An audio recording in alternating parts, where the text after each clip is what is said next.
Sir Motinagar थाने के अंदर आपने एक कंप्लेंट दी है, तो क्या मैटर था, थोड़ा सा बताएंगे? देखिए, 3-4 दिनों से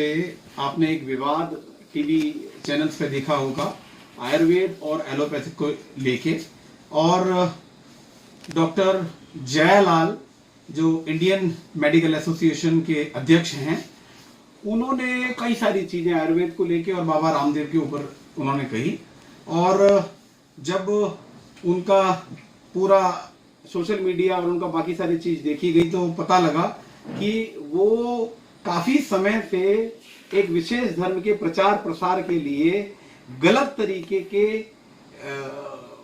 चीजों को यूज कर रहे हैं अपने सोशल मीडिया के थ्रू, अपने इंटरव्यूज के थ्रू, और बाकी जितने भी उनके जो प्रचार प्रसार के माध्यम हैं, उन माध्यमों के अंदर वो एक विशेष वर्ग को प्रमोट कर रहे हैं। और हद तो तब होती है जब उन्होंने ये कहा कि कोरोना का जो एंड है वो जीसस की वजह से हुआ। और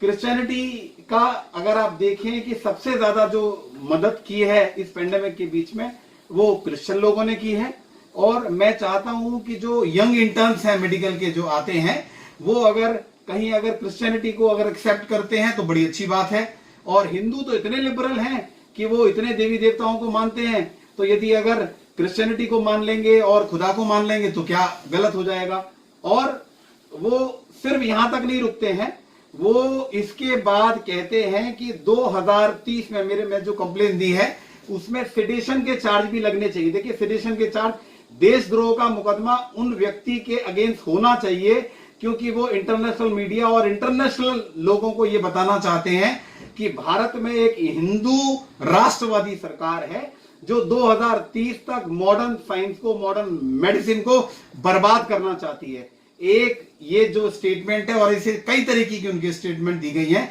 मुझे लगता है कि ऐसे व्यक्ति के ऊपर सेडिशन का चार्ज लगना चाहिए, और जब इसके अंदर एफआईआर हो जाएगी तो